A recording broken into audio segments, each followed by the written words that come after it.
سبحانک لا علم لنا الا ما علمتنا انک انت العلیم الحکیم رب اشرح لی صدری ویسر لی امری واحلل عقدۃ من لسانی یفقہوا قولی قال اللہ تعالی فی محکم تنزیلی لقد تاب اللہ علی النبی والمہاجرین والانصار الذین اتبعوہ فی ساعۃ العسرہ۔ محترم بھائیو، عزیز بزرگوں اور دوستوں، صحابہ اکرام رضوان اللہ علیہم اجمعین اللہ تعالیٰ کی طرف سے چنے ہوئے ہیں۔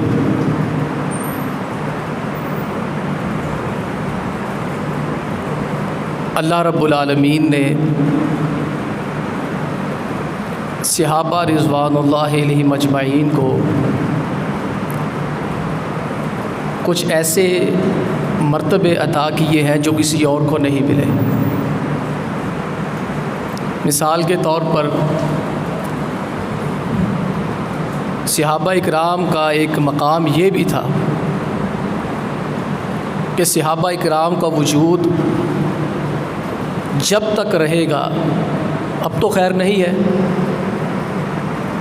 کہ جب تک وہ ان میں سے کوئی ایک صحابی بھی زندہ ہوگا قیامت نہیں آنی۔ اللہ کے نبی علیہ الصلوۃ والسلام نے ایک بار مغرب کی نماز پڑھائی، صحابہ رضی اللہ تعالی عنہم مغرب کے بعد وہیں بیٹھ گئے۔ پیارے پیغمبر علیہ الصلوۃ والسلام گھر چلے گئے۔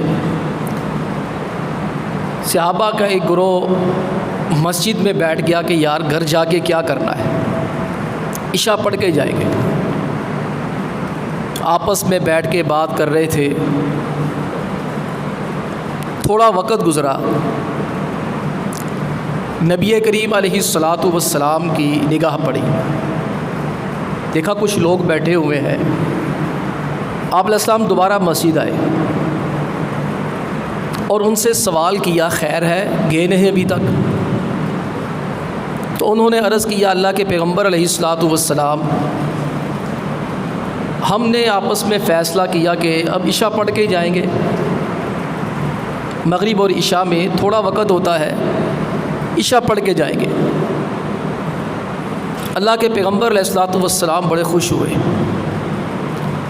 اور آپ علیہ الصلوۃ والسلام نے فرمایا، انا امانۃ لاصحابی واصحابی امانۃ للنجوم۔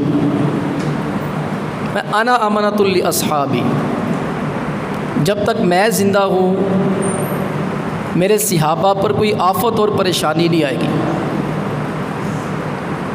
بعض مفسرین اور شارحین نے اس سے معنی یہ لیا ہے کہ قیامت نہیں آئے گی۔ اور دوسرا جملہ آپ نے فرمایا، وَأَصْحَابِي آمَنَةٌ لِلنُّجُومِ، اور ایک روایت میں ہے آمَنَةٌ لِلسَّمَاءِ، جو میرے صحابہ اکرام رضوان اللہ علیہ مجمعین ہیں، یہ آسمان کی حفاظت کا کام دیں گے، کیونکہ جب قیامت آنی ہے اذا السماء انفطرت، آسمان پھٹ جانا ہے نا۔ اس کے علاوہ بھی کئی روایات میں آپ علیہ الصلوۃ والسلام نے صحابہ کی عظمت کو یہ کہہ کے اجاگر کیا ہے کہ جب تک یہ ہیں، ان میں سے ایک بھی ہے نا، تب تک قیامت نہیں آئے گی۔ پھر ان کی اور عزت اور مقام اور مرتبہ کہ آپ علیہ الصلوۃ والسلام نے یہ بات واضح کی کہ کوئی جتنا مرضی عمل کرے اس کا عمل صحابہ کے عمل کے برابر نہیں ہو سکتا۔ میں اور آپ یہ نہ سوچیں کہ صحابی نے اگر 1 دینار دیا تھا، 1 درہم دیا تھا، تو میں 1,00,000 درہم دے کر اس کی برابری کر لوں گا۔ یہاں صحابی رضی اللہ تعالی عنہ نے اسلام کا زمانہ کم پایا ہوگا، اور انہوں نے 2 سال نمازیں پڑھ لی ہوں گی، 5 سال نمازیں پڑھ لی ہوں گی، 10 سال نمازیں پڑھ لی ہوں گی، اور میں مسلمانوں کے گھر پیدا ہوا، میں 60-70 سال نمازیں پڑھ کے ان کی برابری کر لوں گا، یہ ممکن ہی نہیں ہے۔ اللہ کے نبی علیہ الصلوۃ والسلام نے اس کی وضاحت بھی فرمائی۔ آپ علیہ الصلوۃ والسلام کے بعد صحابہ میں آپس میں شکر رنجی ہوئی، کوئی گفتگو ہو گئی، اور یہ جو آپ علیہ الصلوۃ والسلام نے عمل کی برابری کہا ہے، یہ صحابہ کے درمیان کا ہے،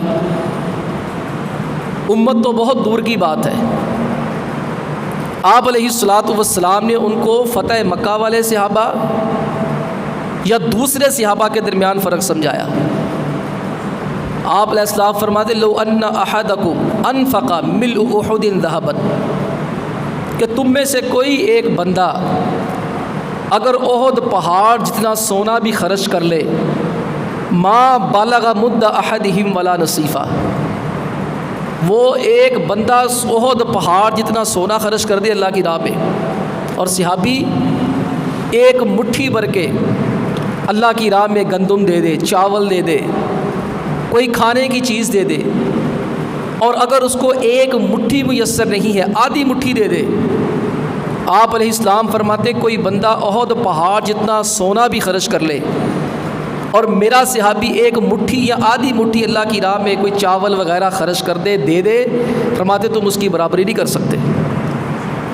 حتیٰ کہ ایک روایت میں نبی کریم علیہ الصلوۃ والسلام نے یہاں تک فرمایا ہے کہ اگر ایک صحابی زندگی میں 1 دفعہ اللہ کی راہ میں تھوڑا سا صدقہ و خیرات کر دے، اور اللہ کی راہ میں ہلکا سا عنایت کر دے، اللہ ان کو توفیق دے دے، اگر کوئی بندہ روزانہ بھی، صحابی 1 دفعہ چند روپے خرچ کر دے، اور کوئی بندہ روزانہ، ایک روایت میں آتا ہے کل یومن، کہ صحابی اللہ کی راہ میں 1 دفعہ تھوڑا سا جو دے دے، گندم دے دے، اور کوئی آدمی روزانہ اللہ کی راہ میں احد پہاڑ جتنا سونا خرچ کر دے، اللہ پھر بھی اس کو صحابہ کی برابری عنایت نہیں کریں گے۔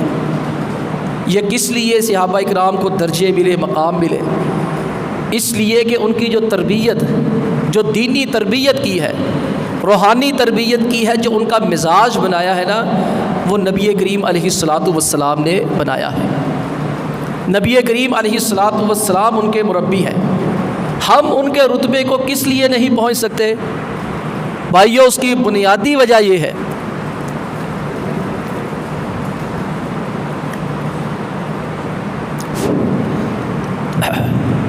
ہم ان کے رتبے کو کس لیے نہیں پہنچ سکتے؟ اس کی بنیادی وجہ یہ ہے کہ ہمیں نبی کریم علیہ الصلوۃ والسلام کی صحبت میسر نہیں آنی ہے۔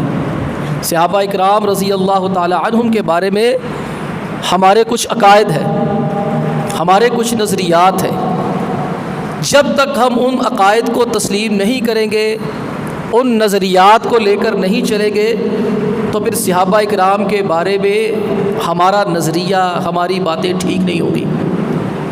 صرف ایک چیز جس کی جانب میں آپ حضرات کی توجہ دلانا چاہتا ہوں، اور خصوصی طور پر آج کل کے ایام میں ان کی طرف توجہ دلانا زیادہ ضروری ہے۔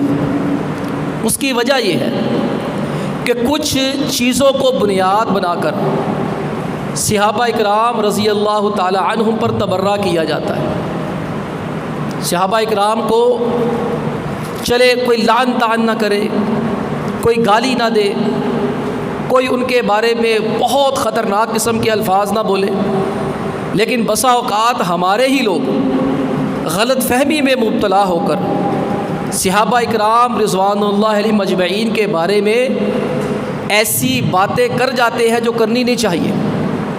اس لیے یہ ایک نقطہ چھوٹا سا یاد رکھ لیں، جو عقائد کی کتابوں میں درج ہے، اور جو ہمیں اچھی طرح صحابہ اکرام کے بارے میں گفتگو کرتے ہوئے اچھی طرح ذہن نشین رکھنا چاہیے کہ صحابہ اکرام معصوم نہیں مغفور ہیں۔ صرف یہی نقطہ سمجھ لیں کہ صحابہ اکرام انسان ہیں، انبیاء کا خاصہ عصمت ہے۔ انبیاء اکرام علیہم السلام کے علاوہ ہر بندہ غلطی کر سکتا ہے۔ ہم اکثر جب گفتگو ہوتی ہے تو جذبات کی رو میں بہہ کر کہہ دیتے ہیں اور چھوڑو بھئی، صحابہ اکرام بھی تو ہماری طرح کے انسان تھے۔ یہ تھوڑا سا اس سے احتراز کریں، یہ بڑا خطرناک جملہ ہے اور اس قدر اس کی سنگینی ہے، جو بندہ ایک دفعہ اس سے دوچار ہوتا ہے نا، اللہ تعالیٰ پھر اس کا ایمان بچائے، اللہ ہی بچائے تو بچائے۔ اول بات تو یہ یاد رکھے صحابہ ہماری طرح کے انسان ہے ہی نہیں۔ یہ جملہ اچھی طرح ذہن نشین کر لے، وہ ہمارے جیسے انسان نہیں ہے۔ اگر وہ ہمارے جیسے ہی انسان ہوتے عمل کے اندر تو پھر ان کا خرچ کرنا اور ہمارا خرچ کرنا برابر ہوتا۔ اگر وہ ہمارے جیسے انسان ہوتے نا عمل کے اندر تو پھر جنت جانا سب سے بڑی نعمت ہے، لیکن جنت کے بعد بھی ایک بہت بڑی چیز ہے، وَرِضْوَانٌ مِّنَ اللَّهِ أَكْبَرُ۔ اللہ فرماتے ہیں جنت بہت اعلیٰ ہے، لیکن اللہ کا راضی ہو جانا اس سے بھی بڑی چیز ہے۔ اب مجھے آپ کو کچھ نہیں پتہ اللہ ہم سے راضی ہے کہ نہیں ہے۔ یہ جو نعمت ہے نا اللہ کے راضی ہونے کی، یہ ہمیں جنت میں جانے کے بعد ملنی ہے۔ یہ جنت سے بڑی نعمت ہے، جنت جانا اور چیز ہے، اللہ کا راضی ہو جانا اس سے بھی بڑی چیز ہے۔ لیکن صحابہ اکرام رضوان اللہ علیہم مجمعین کا جب اس میں گرامی آتا ہم کہتے ہیں رضی اللہ عنہ، ان کو جنت بعد میں جانا ہے، لیکن اللہ کی طرف سے رضوان کا سرٹیفکیٹ ان کو پہلے مل گیا۔ تو خدارا یہ خطرناک جملہ نہ استعمال کیا کرے کہ وہ ہماری طرح کے انسان تھے، بحیثیت انسان ہے لیکن عمل کے اعتبار سے ہمارے جیسے نہیں ہیں۔ ان کے اور ہمارے اندر ایک فرق ہے، ہم بخشے ہوئے نہیں ہیں، اللہ رب العالمین نے انہیں بخش دیا ہوا ہے، اللہ تعالیٰ نے انہیں پہلے سے معاف کر دیا ہے۔ اب یہ بدر کے صحابہ، یہ بدری صحابہ 313 ہیں۔ صحابہ اکرام کے بارے میں وہ ایک اور بات میں عرض کر دوں اس سے پہلے، صحابہ اکرام کے بارے میں ہمارا یہ عقیدہ ہے کہ صحابی رضی اللہ تعالی عنہ اگر ان سے انسانیت کے ناطے کچھ صاحب ہو جائے، کچھ ان سے ایسی چیز ہو بھی جائے، تو اللہ تعالیٰ نے آخرت میں ان کو سزا نہیں دینی ہے۔ اللہ تعالیٰ نے ان کو بخشا ہوا ہے، یا دنیا میں کوئی بیماری ہو سکتی ہے، وہ بیماری ان کے گناہوں کی تلافی ہو جائے گی، یا اللہ تعالیٰ کی مرضی ہو تو قبر کے اندر ان کو ہلکی پھلکی سزا دے کے ان کے گناہوں کو معاف فرما دے۔ آخرت میں نہ ان سے سوال ہونا ہے نہ جواب ہونا ہے، اور آخرت میں نہ ان کو کسی قسم کی سزا ہونی ہے۔ کیوں نہیں ہونی؟ بھائیوں میں نے پہلے عرض کیا ہمارا عقیدہ ہے صحابہ اکرام بخشے ہوئے ہیں، معصوم نہیں بے شک، لیکن وہ بخشے ہوئے ہیں۔ اب یہ بدری صحابہ ہیں 313 رضی اللہ تعالی عنہ، ان میں سے ایک صحابی حاطب بن ابی بلتعہ رضی اللہ تعالی عنہ، اب یہ بدری صحابی ہے۔ اللہ کے پیغمبر علیہ الصلوۃ والسلام نے مکہ فتح کرنے کا ارادہ فرمایا، آپ علیہ الصلوۃ والسلام نے صحابہ کو تو بتانا ہی تھا، لیکن ظاہری بات ہے مکہ والوں کو تو خبر نہیں دینی تھی۔ حاطب بن ابی بلتعہ رضی اللہ تعالی عنہ، انہوں نے انسانیت کے ناطے سوچا کہ مکے والے تو اپنا دفاع نہیں کر سکیں گے، اللہ کے فضل و کرم سے پورے عرب کے اندر آپ علیہ الصلوۃ والسلام کی مسلمانوں کی داغ بیٹھ چکی ہے۔ انہوں نے ایک اخلاقی اعتبار سے خط لکھ دیا، چلو یار میرے گھر والوں کا خیال کر لیں گے، رشتہ داروں کا خیال کر لیں گے۔ اللہ کے نبی علیہ الصلوۃ والسلام کو وحی ہوئی، آپ علیہ الصلوۃ والسلام کو پتہ چل گیا، آپ نے کچھ صحابہ کو روانہ فرمایا، صحابہ اکرام نے اس خاتون سے وہ خط برآمد کروا لیا۔ اب خط پڑھا تو بڑا حیران کن کہ حاطب بن ابی بلتعہ کی طرف سے اہل مکہ کی طرف تمہارے اوپر حملہ ہونے والا ہے۔ اب آپ دیکھیے یہ مخبری کہلاتی ہے، عام قوانین کے مطابق اسے غداری کہہ سکتے ہیں، لیکن صحابی اور ہم یہ بالکل نہ سوچے کہ ان کے اعمال ہمارے اعمال جیسے۔ یا ان کی جو ہے وہ اس طرح کے معاملات میں ویسے گرفت کرنی ہے جیسے ہم ایک دوسرے کی کر لیتے ہیں۔ اللہ کے نبی علیہ الصلاۃ والسلام نے حاتب بن ابی بلتع رضی اللہ تعالی عنہ کو بلایا، کہا حاتب یہ کیا کیا، یہ آپ نے کیا کر دیا؟ حاتم بن ابی بلتع کہتے کچھ، عمر فاروق رضی اللہ تعالی عنہ جوش میں آ گئے، عمر تھے نا رضی اللہ تعالی عنہ، کہنے لگے جی میں نے اس کو نہیں چھوڑنا، مجھے اجازت دیجئے، میں اس کی گردن اتارنا چاہتا ہوں۔ آپ نے فرمایا ٹھہر جاؤ، اس کی بات تو سن لو۔ حاتب بن ابی بلتع نے اپنا عذر پیش کیا، عمر نے بات کہی کہ میں نے اس کو نہیں چھوڑنا۔ آپ علیہ السلام فرمایا عمر ان اللہ اطلع علی اہل بدر فقال اعملوا ما شئتم قد غفرت لکم۔ عمر چھوڑ دو، اس بندے کو کچھ مت کہو، تمہیں نہیں پتہ یہ بدری ہے، اس نے بدر کے اندر شرکت کی ہے، اور اللہ تعالیٰ نے خود اہل بدر کو مخاطب کر کے کہا ہے اعملوا ما شئتم قد غفرت لکم، جاؤ جو مرضی کرو میں نے تمہارے سارے گناہ معاف کر دیے۔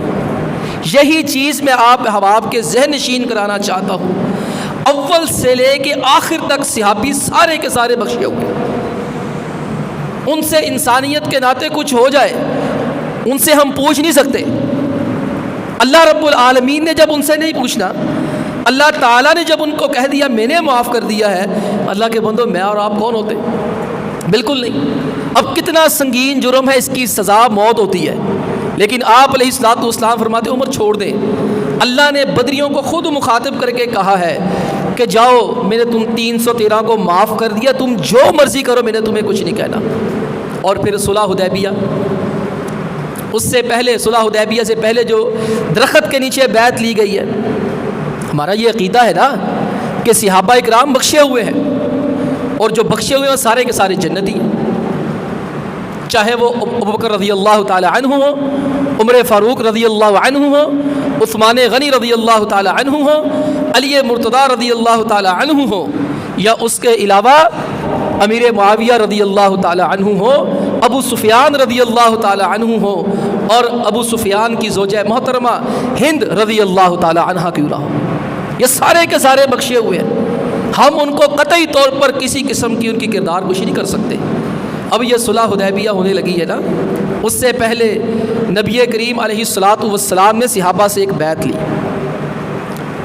وہ 1400 کے قریب صحابہ رضوان اللہ علیہم اجمعین، ان 1400 سے بیعت لی تھی کہ عثمان کے خون کا بدلہ لے کے جائیں گے یہاں سے۔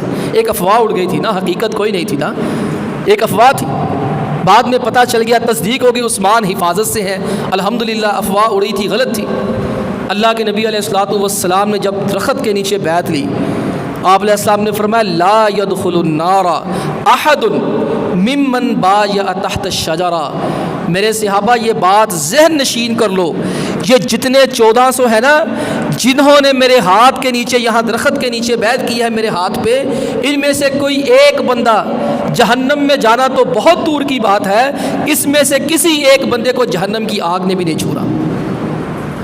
پہلے 313 ہو گئے، بعد میں 1400 صحابہ ہو گئے۔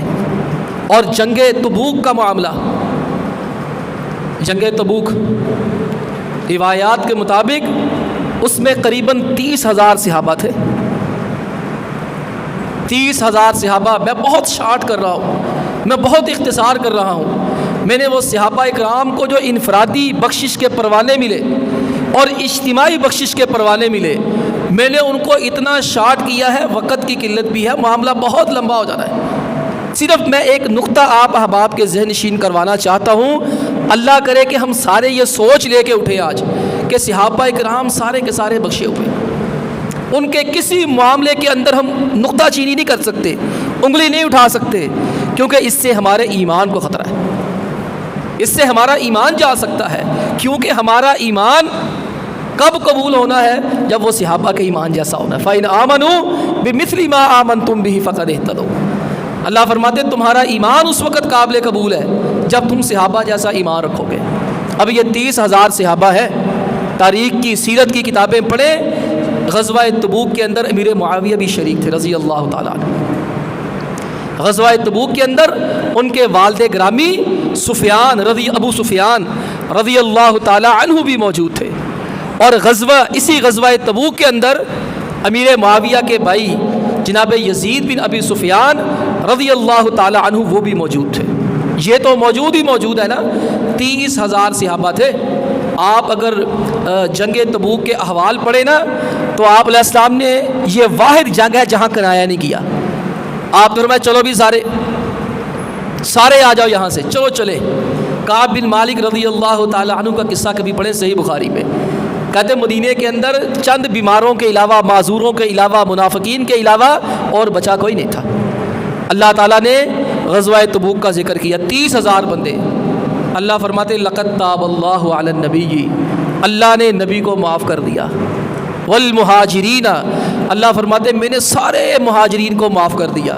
والانصاری, اللہ فرماتے میں نے سارے انصاریوں کو معاف کر دیا. کون سے سارے انصاری معاف کر دیے؟ کون سے سارے مہاجر معاف کر دیے؟ اللہ فرماتے الذین اتبعوہ فی ساعۃ العسرہ, جنہوں نے تنگی کے وقت نبی کریم علیہ السلام کی پیروی کر کے جنگ تبوک میں شرکت کی.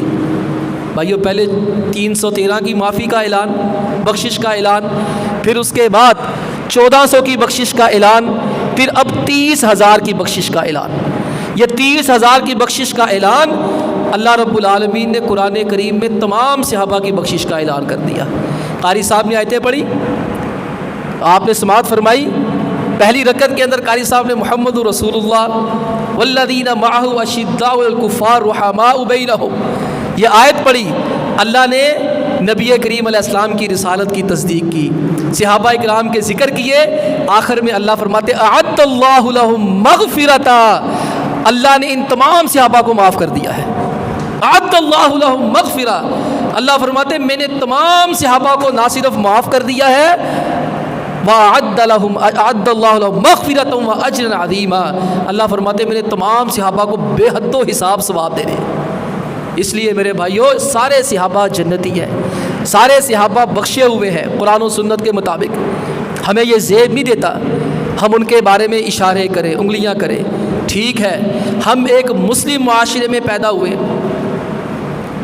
صحابہ اکرام کو کسی تابعی نے کہہ دیا تھا نا ایک صحابی کو کہ اگر ہم نبی کریم علیہ السلام کے زمانے میں ہوتے نا تو ہم نبی کریم علیہ السلام کے قدم مبارک زمین پہ نہ لگنے دیتے, ہم نبی کریم علیہ السلام کو کندھوں پہ سوار کر کے گھوما کرتے. صحابی ناراض ہو گئے.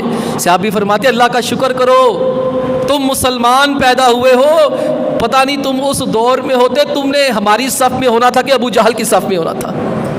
صحابہ ناراض ہوئے کہ یہ ایک جملہ نہ کہو ہم اس دور میں پیدا ہوئے ہوتے. ہم لوگ کہتے تھے کاش ہم اس دور میں پیدا ہوئے. اللہ کے بندو اپنی حالتوں پہ غور کرو, ہم اس دور میں پیدا ہوئے ہوتے تو کس کی صف میں ہونا تھا. یہ جملہ مت کہیں. اور اس کے علاوہ ان کی اجتہادی غلطیوں کو جس پہ ان کو ثواب ملنا ہے وہ تو دور کی بات ہے. صاحب ہو جائے, کوئی چیز سامنے آ جائے, آپ کے پاس آ کر کوئی شرارت کرے, لعن طعن کرے, اس کا ہم نوا نہ بنے, اس کی زبان بندی کرے, اس کا بائیکاٹ کرے. اللہ کے نبی علیہ الصلوۃ والسلام کے پاس صحابہ آ جاتے تھے نا, سزائیں مل جاتی تھی نا. آخر انہی کے اوپر سب سے پہلے حدود نازل ہوئی ہے نا. سب سے پہلے ہاتھ انہی میں سے کسی کا کٹا ہوگا نا. سب سے پہلے شراب کی حد انہی میں سے کسی کو پڑی تھی نا. سب سے پہلے زنا کی حد انہی میں سے کسی کو لگی تھی نا.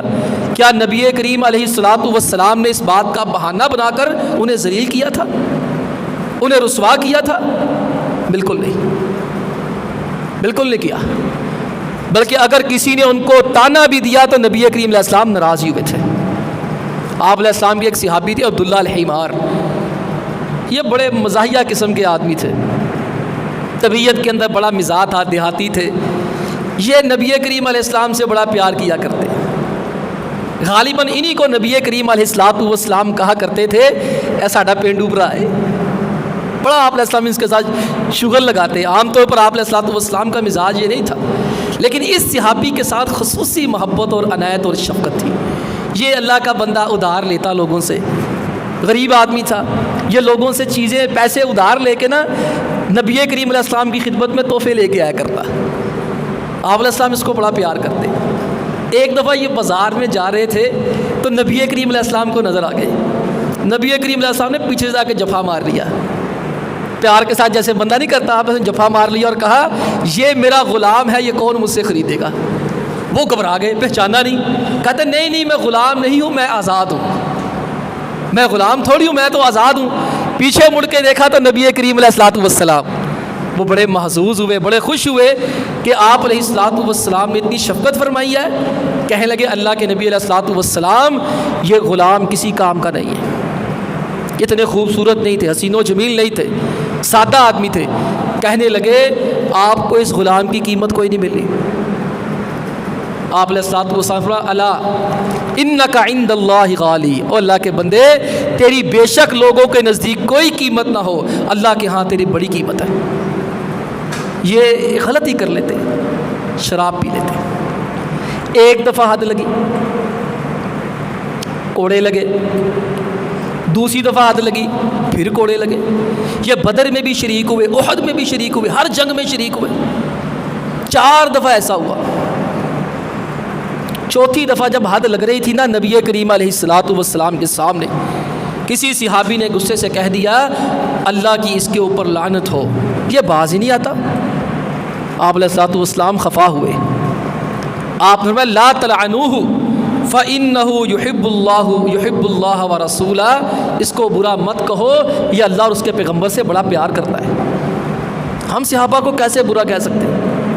کیا آپ علیہ الصلوۃ والسلام نے وہاں تائید کی ہے اس بندے کی؟ آپ علیہ الصلوۃ والسلام نے منع فرما دیا. اور صحابہ اکرام کے بارے میں ایک نقطہ ہمیشہ یاد رکھے، صحابہ اکرام سے اگر غلطیاں بھی ہوتی تھیں نا، ان کو توبہ کی توفیق بھی نصیب ہو جاتی تھی.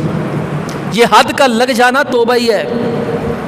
میں نے پہلے عرض کر دیا بعض صحابہ اکرام سے انفرادی غلطیاں ہوئی ہیں نا، کسی کی اللہ نے بینائی لے لی، کسی کو مال میں نقصان ہو گیا، کسی کو کسی چیز میں نقصان ہو گیا. صحابہ فرمایا کرتے تھے ہمیں اس گناہ کی سزا دنیا میں مل گئی ہے. یہ ہمارا عقیدہ، آخرت میں کچھ نہیں ہو رہا. اللہ کے پیغمبر علیہ الصلوۃ والسلام کے آپ علیہ الصلوۃ والسلام کی آپ علیہ السلام کے صحابی جناب ماعز الاسلمی رضی اللہ تعالی عنہ، غلطی ہو گئی نا، انسان تھے. آپ مجھے بتایا ہم غلطی کرنے کے بعد کبھی تسلیم کرتے؟ میں نہیں کرتا، میں اڑ جاتا ہوں، 100 ہیلے بہانے تراشتا ہوں. صحابہ ہم جیسے انسان نہیں تھے. اللہ کے بندوں، ان کو تو راتوں کو نیند ہی نہیں آتی تھی. تربیت کی وجہ سے احساس گناہ اتنا پختہ تھا، بیچارے جب تک سزا لے نہیں لیتے تھے تب تک ان کو چین کی نیند اور سکون نہیں آتا تھا. یہ ماعز الاسلمی رضی اللہ تعالی عنہ آپ علیہ الصلوۃ والسلام کے پاس آ گئے. قد زنیت یا رسول اللہ، اللہ کے پیغمبر علیہ الصلوۃ والسلام مجھ سے غلطی ہو گئی ہے، میں زنا کر بیٹھا ہوں. آپ علیہ الصلوۃ والسلام نے سنا، اچھا نہ سمجھا، منہ پرے کر لیا. وہ دوسری طرف آ گئے. قد زنیت یا رسول اللہ، اللہ کے پیغمبر علیہ السلام غلطی کر بیٹھا ہوں، بدکاری کر بیٹھا ہوں. آپ علیہ السلام نے پھر منہ پھیرا. 4 دفعہ انہوں نے گواہی دی، چاروں دفعہ آپ علیہ السلام نے نگاہ نہیں ملائی. کیوں؟ یار یہ بندہ چلے جائے، اللہ سے گناہوں کی معافی مانگ لے. وہ نہ ٹلے. 4 گواہیاں پوری ہو گئی. اب 4 گواہیاں چاہیے نا اس کام کے لیے. وہ 4 قسمیں 4 گواہیوں کے قائم مقام. آپ علیہ السلام نے اگلا سوال پوچھا، احسن تھا، شادی شدہ ہو؟ کہنے لگا جی ہاں. سمجھے 5 گواہیاں ہو گئی. چھٹا سوال آپ نے بالکل واضح پوچھا کہ جیسے میاں بیوی آپس میں ملاقات کرتے ہیں ویسے ہی بالکل کیا؟ اس نے کہا جی بالکل. اپنے صحابہ کو مخاطب کر کے پوچھا ابھی ہی جنون، بلکہ ان سے پوچھا وہ شراب تو نہیں پی کے آیا؟ اس نے کہا نہیں میں نہیں پیتا. دیگر صحابہ سے پوچھا ابھی ہی جنون، یار اس کو کہیں پاگل پن کے دورے تو نہیں پڑتے؟ شاید کوئی کہہ دے کہ بیچارہ پاگل ہے تو چھوڑ دیں، پاگل کے اوپر تو حد نہیں ہوتی. صحابہ نے فرمایا نہیں بالکل ٹھیک ہے. آپ نے اصلاح فرمایا ٹھیک ہے اس کو لے جاؤ. ایک علاقے کی طرف رہنمائی کی جہاں حدیں وغیرہ لگتی تھی، وہاں لے جاؤ، وہاں اس کو پتھر مار مار کے سنگسار کر دو. صحابی رضی اللہ تعالی عنہ، صحابہ رضی اللہ عنہ لے گئے اور لینے کے بعد ان کو پتھر مارے، سنگسار کیا، رجم کیا، شرعی سزا دی. وہ بھاگنا چاہتے تھے، پتھروں کی سختی برداشت نہ ہوئی، انسان تھے نا، بھاگنا چاہا۔ اللہ کے نبی علیہ الصلوۃ والسلام کو بعد میں کسی نے کہا وہ تو بھاگا تھا، فرمایا یار وہ بھاگا تھا تو اس کو چھوڑ ہی دینا تھا، اس کو چھوڑ دیتے، نہ مارتے۔ چلے قصہ تمام، فوت ہو گئے، پتھر مار مار کے سزا دے دی، فوت ہو گئے۔ نبی کریم علیہ السلام خود اس کا جنازہ پڑھانے گئے اور فرمایا استغفروا لماعز، او ماعز کے لیے اللہ سے معافی مانگو، کہ صحابہ اکرام میں آپس میں کچھ بات ہو گئی تھی۔ کسی صحابی نے کہہ دیا کہ اللہ نے پردے ڈالے ہوئے تھے، یہ پردہ رہنے دیتا؟ اللہ کے نبی علیہ الصلوۃ والسلام کو وحی ہوئی اور پتہ ہوا کہ بعض لوگوں نے ماعز کے بارے میں اس طرح کے جملے کہے ہیں جو آپ علیہ الصلوۃ والسلام کو نامناسب لگے۔ اللہ کو نامناسب لگے تبھی تو وحی ہوئی نا۔ جناب ماعز رضی اللہ کے بارے میں جملے کہے، آپ علیہ السلام نے 2 صحابہ کو بلایا، صحابہ فرماتے گدھا تھا مرا ہوا، آپ فرمایا گدھا کھاؤ۔ وہ صحابی کہیں گے اللہ کے نبی علیہ الصلوۃ والسلام ہم گدھا کیسے کھائیں، یہ تو زندہ حرام ہے، یہ تو مردہ ہے، اور حلال مردہ حرام ہے جو ذبح نہ کیا ہو۔ فرمایا تم نے جو کام کیا وہ ٹھیک تھا، انہ لمنغمس فی نہر الجنہ، اللہ کے بندو تم یہاں ماعز کو تنقید کا نشانہ بنا رہے ہو، وہ اللہ کی جنت کی نہروں میں غوطے لگا رہا ہے۔ اور اس سے آگے چل کر آپ نے فرمایا کہ ماعز کے لیے بخشش کی دعا کرو، لقد تاب توبۃ لو قسمت بین امۃ لوسعتھم، ماعز نے ایسی توبہ کی ہے نا، میری پوری امت کی بخشش کے لیے ماعز کی اکیلے کی توبہ کافی ہے۔ اگر اللہ امت کو معاف کرنا چاہے تو ماعز کی توبہ کے ذریعے اللہ معاف کر سکتا ہے۔ آپ دیکھیں میری اور آپ کی توبہ صحابہ جیسی ہے۔ ہم کہہ دیتے ہیں کہ صحابہ اکرام ہمارے جیسے انسان ہیں، اللہ کے بندو میری توبہ میرے بارے میں پتہ نہیں قبول ہونی کہ نہیں ہونی، اور صحابی کی توبہ جو ہے وہ پوری امت کی بخشش کے لیے کافی ہے۔ اس لیے میرے بھائیوں احتراز کریں، خدا کے لیے احتراز کریں۔ ہمارا جو فرض ہے وہ ان کو تنقید کا نشانہ بنانا نہیں ہے، ان کے اوپر کیچڑ اچھالنا نہیں ہے۔ اللہ رب العالمین نے سورہ حشر کے اندر مہاجرین کا ذکر کیا، انصار کا ذکر کیا، بڑی تعریفیں کی۔ اللہ نے اس کے بعد ہمارا بھی ذکر کیا۔ اللہ فرماتے والذین جاءوا من بعدہم، انصار اور مہاجرین کے بعد کچھ اور لوگ آئیں گے، یقولون، ان کا انصار اور مہاجرین کے بارے میں کیا کہنا ہوگا؟ ربنا اغفر لنا، یا اللہ ہمیں معاف کر دے، وَلِإِخْوَانِنَا الَّذِينَ سَبَقُونَا بِالْإِيمَانِ، یا اللہ ہمارے ان بھائیوں کو معاف فرما دے جو ہم سے پہلے سبقت لے کر ایمان لا چکے ہیں۔ ابن تیمیہ فرماتے ہیں صحابہ کے بارے میں زبانیں بھی صاف رکھو، دل بھی صاف رکھو۔ اس آیت کی روشنی میں ابن تیمیہ فرماتے ہیں صحابہ کے بارے میں زبانیں بھی صاف، دل بھی صاف۔ کیوں؟ زبان کے بارے میں اللہ فرماتے ہیں وہ کیا کہتے ہیں؟ ربنا اغفر لنا وَلِإِخْوَانِنَا الَّذِينَ سَبَقُونَا بِالْإِيمَانِ، یا اللہ ہمیں بھی معاف فرما دے اور ہمارے ان بھائیوں کو بھی معاف فرما دے جو ہم سے پہلے ایمان لا چکے۔ آگے دل کی بات